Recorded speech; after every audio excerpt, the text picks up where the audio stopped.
কি? না না ওটার জন্য গেছে, ওটার জন্য আমি হলো চাচা। আচ্ছা, আর ওর আব্বা ওইখানে অপেক্ষা করতেছে, ওটার জন্য ডেথ সার্টিফিকেটের জন্য অপেক্ষা করতেছে, আসতেছে। এমনিতে কি জানছেন কেন মারা গেছে? আমরা ভাবছি স্বাভাবিক মৃত্যু হয়েছে, এই জন্য আমরা আসছিলাম হাসপাতালে, লাশ নিয়ে চলে যাব। আসার পরে শুনি ওই ওয়ার্ডের যতজন রুগী ছিল সবাই মারা গেছে। কতজন মারা গেছে শুনছেন? আমরা প্রথমে আইসা শুনছি যে 10-11 জন লোক মারা গেছে, বাচ্চা মারা গেছে, সব শিশু। ওই ওয়ার্ডের যত শিশু ছিল সব শিশুই মারা গেছে। পরবর্তীতে শুনতে পারি ডাক্তার বলে 6 জন।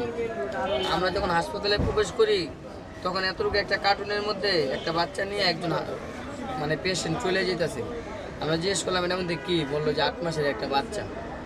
এইরকম অনেকে সকাল থেকে চলে গেছে যারা বুঝতে পারে নাই ঘটনা এরকম ঘটছে। আমরা আসার পরে যখন শুনছি এখানে আরও লোক মারা গেছে, তখন আমরা অপেক্ষায় ছিলাম। তখন 999 ফোন দেওয়ার পরে, বিভিন্ন জায়গায় সাংবাদিক ফোন দেওয়ার পরে আসার পরে আমরা নিজেরা ওই রুমের মধ্যে ঢুকছি যে ঘটনা কি। ঢোকার পরে দেখি আমাদেরই দম বন্ধ হয়ে আসতেছে ওই রুমের মধ্যে। ওই সময় এসি চলতেছিল, ফ্যানও ছাড়া। ওই সময় আমাদের শ্বাস প্রশ্বাস নিজে কষ্ট হইতেছিল। আর এই বাচ্চাগুলো রাত্রে ছিল না, রাত্রে এসি বন্ধ করে দিয়েছে। এসি বন্ধ করে দেওয়ার কারণে এই ঘটনাগুলো ঘটছে। কথা বুঝতে পারছেন? সম্পূর্ণ দায় হয়েছে হাসপাতালের নার্স এবং ওই ডাক্তারের। কথা বুঝছেন? ভাই কি বাবা? হ্যাঁ।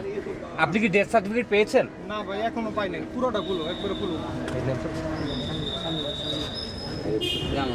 সব হলে তো আর বাবারে পুলিশে চাইছে তো ওরকম করে দিতে হবে। বডিটা নিয়ে আসতে হবে।